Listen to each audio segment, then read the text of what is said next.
कहानी की शुरुआत में हम लिंडा नाम की एक लड़की को देखते हैं। वह एक प्राइवेट मल्टी बिलियन कंपनी में काम करती है। लिंडा बहुत ही मेहनती लड़की है और अपने काम में बेहद कुशल भी है। कई हफ्तों की कड़ी मेहनत के बाद उसने एक रिपोर्ट तैयार की होती है जिसे वह अपने सहकर्मी डिफॉन को दिखाती है। रिपोर्ट देखकर डिफॉन बहुत खुश हो जाता है और कहता है कि मीटिंग में वह सबको बताएगा कि इस रिपोर्ट के पीछे की सारी मेहनत लिंडा की है। ये सुनकर लिंडा बहुत खुश हो जाती है। लेकिन अगले दिन मीटिंग रूम के बाहर से लिंडा देखती है कि डिफॉन ने न सिर्फ उसका नाम नहीं लिया बल्कि उसकी रिपोर्ट से उसका नाम पूरी तरह हटाकर सारा क्रेडिट खुद ले लिया है। ये देखकर लिंडा को बहुत बुरा लगता है, लेकिन वह कुछ नहीं कहती क्योंकि ऑफिस में ऐसी घटनाएं आम बात होती हैं और उसके साथ तो ये अक्सर ही होता रहता, इसलिए वह चुपचाप वहां से चली जाती है। लिंडा की जिंदगी में अकेलापन सिर्फ ऑफिस तक ही सीमित नहीं है बल्कि बाहर भी वही हाल है। वह अपने अपार्टमेंट में अकेली रहती है और यहाँ उसका कोई अपना भी नहीं है। उससे बात करने के लिए उसका एकमात्र साथी है उसका पालतू पक्षी स्वीटी। लेकिन इस अकेलेपन के बीच भी पिछले कुछ दिनों से लिंडा काफी खुश थी क्योंकि वह लंबे समय से अपने प्रमोशन का इंतजार कर रही थी। कंपनी के चेयरमैन ने उससे वादा किया था कि जल्द ही उसे वाइस प्रेसिडेंट का पद दिया जाएगा,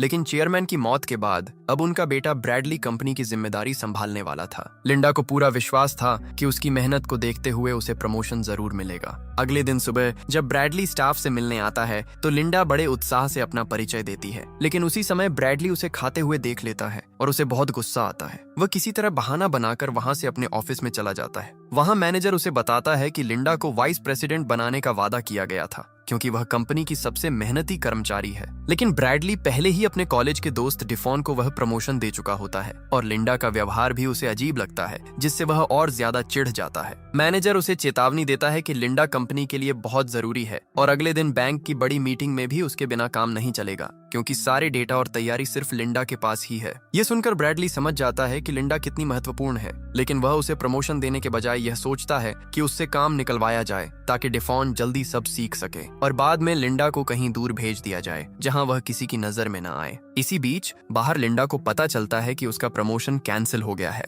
और उसकी जगह डिफॉन को दे दिया गया है जिसने काम भी उसी से सीखा था। गुस्से और अपमान से भरी लिंडा सीधे ब्रैडली के ऑफिस में पहुंच जाती है जहां वह उससे सवाल करती है कि उसे वादा करने के बावजूद प्रमोशन क्यों नहीं दिया गया। ब्रैडली बहाना बनाता है कि लिंडा काम में अच्छी है लेकिन लीडरशिप के लिए अभी तैयार नहीं है और बड़े डील संभालने की पर्सनैलिटी भी उसमें नहीं है। लेकिन क्योंकि लिंडा ने हिम्मत करके उससे बात की इसलिए वह उसे एक और मौका देता है। वह कहता है कि अगर लिंडा बैंक डील के लिए डेटा की समस्या हल कर दे तो वह प्रमोशन के बारे में फिर से सोचेगा। उसी समय ब्रैडली की होने वाली पत्नी चेरी भी ऑफिस आती है। उसकी प्रोफेशनलिज्म और कॉन्फिडेंस देखकर लिंडा के मन में हल्की जलन भी पैदा होती है। इसके बाद लिंडा, ब्रैडली, डिफॉन और बाकी लोग कंपनी के प्राइवेट जेट से बैंकॉक के लिए निकलते हैं। लिंडा इस ट्रिप को लेकर बहुत एक्साइटेड होती है। वह रात भर काम करती है और फ्लाइट में ही डेटा की समस्या भी हल कर देती है। लेकिन इसी दौरान डिफॉन सबके सामने लिंडा का एक पुराना ऑडिशन वीडियो चला देता है जो उसने एक सर्वाइवल शो के लिए बनाया था। वीडियो में उसकी जंगल में रहने की स्किल्स दिख रही होती हैं। इसे देखकर ब्रैडली और बाकी लोग उसका मजाक उड़ाने लगते हैं और कहते हैं कि लिंडा तो जंगल में रहने के ही लायक है। ये सब सुनकर लिंडा को बहुत बुरा लगता है और उसे समझ आ जाता है कि चाहे वह कुछ भी कर ले उसे कभी प्रमोशन नहीं मिलेगा। गुस्से में आकर वह अपनी सारी रिपोर्ट डिलीट कर देती है। तभी अचानक पूरा विमान जोर जोर से हिलने लगता है। विमान में सिर्फ लिंडा और ब्रैडली ने ही सीट बेल्ट बांध रखी थी, इसलिए बाकी सभी लोग इधर उधर गिरने लगते हैं। तेज हवा के दबाव से विमान के एक हिस्से में बड़ा सा छेद हो जाता है और लोग उस छेद से बाहर गिरने लगते हैं। इस खतरनाक स्थिति में हर कोई अपनी जान बचाने की कोशिश कर रहा होता है। डिफॉन भी खुद को बचाने के लिए लिंडा पर हमला कर देता है। वह उसका गला दबाकर उसकी सीट बेल्ट छीनने की कोशिश करता है और उसे बाहर फेंकना चाहता है। खुद को बचाने के लिए लिंडा पास में पड़ी एक कांटे जैसी चीज से डिफॉन के हाथ पर वार कर देती है, जिससे डिफॉन संतुलन खो देता है और सीधे विमान के खुले हिस्से की ओर झूलने लगता है। लेकिन लिंडा उसे बचाने के बजाय खिड़की बंद कर देती है और कुछ ही पलों बाद पूरा विमान समुद्र में गिरकर क्रैश हो जाता है। क्रू समेत लगभग सभी यात्री पानी में डूब जाते हैं, लेकिन किस्मत से लिंडा बच जाती है।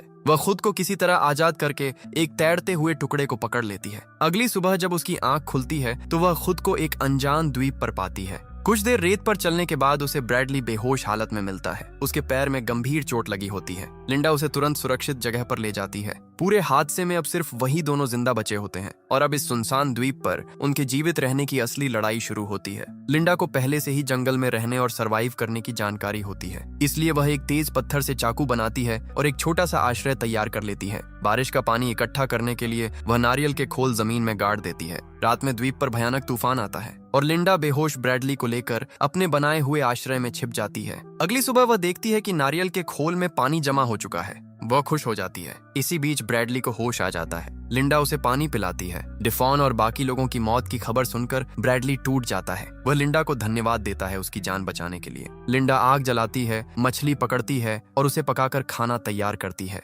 लेकिन दुख में डूबा ब्रैडली खाना नहीं चाहता। तब लिंडा उसे अपने हाथों से खिलाती है। जब ब्रैडली पूरी तरह टूट चुका होता है, उसी समय लिंडा पहली बार खुद को सच में आजाद महसूस करती है। बाहरी दुनिया में वह अकेली थी, लेकिन यहाँ उसे किसी की परवाह करने की जरूरत नहीं है। अगले दिन लिंडा को एक सुंदर सा शंख मिलता है। वह खुश होकर उसे ब्रैडली को दिखाने जाती है, लेकिन ब्रैडली गुस्से में पूछता है कि वह बचाव के लिए कोई संकेत क्यों नहीं दे रही है। वह जल्द से जल्द इस द्वीप से निकलना चाहता है, लेकिन लिंडा को देखकर साफ लगता है कि वह यहाँ रहकर ज्यादा खुश है। लिंडा जवाब देती है कि वह अभी तक सिर्फ खाना और रहने की व्यवस्था में व्यस्त थी। ब्रैडली खुद खड़े होने की कोशिश करता है, लेकिन दर्द की वजह से गिर जाता है। लिंडा उसे बताती है कि उसका पैर टूटा नहीं है, कुछ दिन आराम से वह ठीक हो जाएगा। लेकिन जब लिंडा उसे सहारा देने जाती है तो वह चिल्लाकर मना कर देता है। असल में वह यहाँ भी अपना बॉस वाला रवैया दिखाना चाहता है। ये देखकर लिंडा को बहुत ठेस पहुंचती है। वह अपना सामान उठाती है और उसे अकेला छोड़कर चली जाती है। ब्रैडली को लगता है कि वह जल्द वापस आ जाएगी, लेकिन 2 दिन तक वह नहीं लौटती। धूप में बिना पानी के ब्रैडली कमजोर पड़ जाता है। आखिरकार लिंडा लौटती है और उसे पानी देकर बचाती है।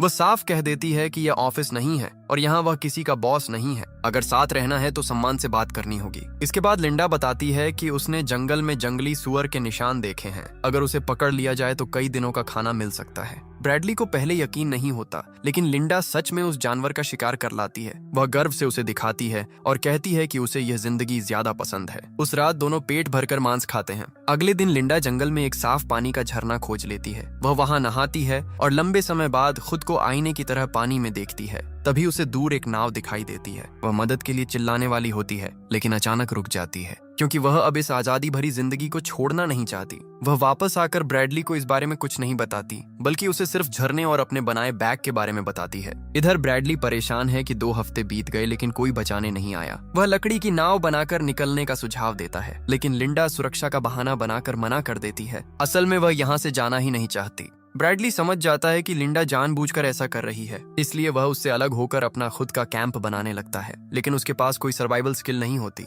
उसका बनाया हुआ आश्रय टूट जाता है और खाना पानी जुटाने में भी वह असफल रहता है। उधर लिंडा आराम से जीवन जी रही होती है। आखिरकार ब्रैडली हार मानकर वापस लिंडा के पास आता है। वह माफी मांगता है और साथ रहने का प्रस्ताव देता है। लिंडा उसे वापस स्वीकार कर लेती है और धीरे धीरे दोनों के बीच का रिश्ता बदलने लगता है। अगले दिन लिंडा ब्रैडली को द्वीप घुमाने का फैसला करती है, क्योंकि अब उसका पैर काफी हद तक ठीक हो चुका होता है। चलते चलते वह उसे जंगल में जीने के कई जरूरी तरीके सिखाती है। कौन से फल जहरीले हैं, कौन से पेड़ खतरनाक हैं, वह सब कुछ विस्तार से बताती है। इसी दौरान वह दूर एक क्रॉस के आकार वाले बड़े पत्थर की ओर इशारा करती है और ब्रैडली को चेतावनी देती है कि उस इलाके में जाना बहुत खतरनाक है। वह कहती है कि जो भी वहां जाता है वह कभी वापस नहीं आता। वापस लौटते समय पहाड़ी के संकरे रास्ते पर अचानक लिंडा का पैर फिसल जाता है और वह नीचे गिरने लगती है, लेकिन ब्रैडली तुरंत उसका हाथ पकड़कर उसे बचा लेता है। कैंप में लौटकर लिंडा कच्चे केले से एक मीठा कुरकुरा खाना बनाती है जो ब्रैडली को बहुत पसंद आता है। वह यह भी बताती है कि उसने फलों से एक तरह का हल्का नशीला पेय भी तैयार किया है।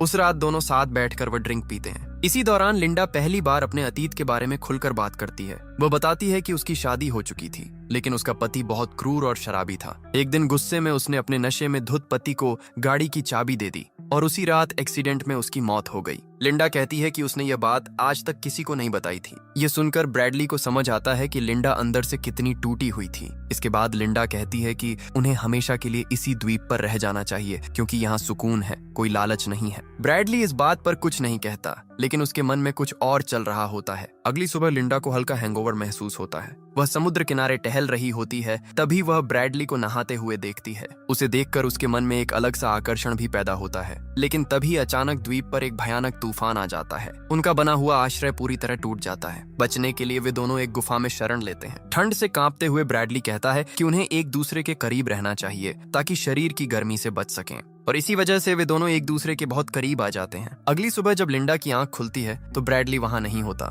कुछ देर बाद वह लौटता है और कहता है कि अब उन्हें ऊंचाई पर नया आश्रय बनाना चाहिए। दोनों मिलकर एक नया घर बनाते हैं और वहां रहने लगते हैं। अब ब्रैडली का पैर भी पूरी तरह ठीक हो चुका है। एक दिन वह अकेले टहलने की बात करता है। लेकिन लिंडा उसे मना करती है, कहती है कि यह द्वीप सुरक्षित नहीं है। दिन बीतने के साथ दोनों के बीच नजदीकियां बढ़ती जाती हैं। एक शाम ब्रैडली खुद खाना बनाने की पेशकश करता है ताकि लिंडा आराम कर सके। लिंडा यह सोचकर खुश हो जाती है कि शायद अब ब्रैडली भी इस जीवन को अपनाने लगा है, लेकिन खाना खाने के कुछ देर बाद ही लिंडा को चक्कर आने लगते हैं। असल में ब्रैडली ने चालाकी से उसके खाने में जहरीले फल मिला दिए थे। लिंडा बेहोश हो जाती है। ब्रैडली इस मौके का फायदा उठाकर अपने बनाए हुए एक बेड़े से द्वीप से भागने की कोशिश करता है, लेकिन समुद्र की तेज लहरें उसके बेड़े को तोड़ देती हैं। वह खुद भी बेहोश होकर किनारे पर आ गिरता है। लिंडा किसी तरह उठकर उसके पास पहुंचती है और उसे बचा लेती है। जब ब्रैडली को होश आता है तो लिंडा गुस्से से भर जाती है। वह उसे एक जहरीले ऑक्टोपस का जहर पिला देती है और कहती है कि इससे वह मरेगा नहीं, लेकिन कुछ घंटों तक हिल भी नहीं पाएगा। ब्रैडली डर जाता है। लिंडा उसे डराने के लिए पास में पड़े एक मरे हुए चूहे को काटने का नाटक करती है और चेतावनी देती है कि अगर उसने दोबारा धोखा दिया तो अगली बार वह सच में उसका शरीर काट देगी। कुछ दिन बाद लिंडा जंगल में फल लेने जाती है। तभी उसे एक नाव द्वीप की ओर आती हुई दिखती है।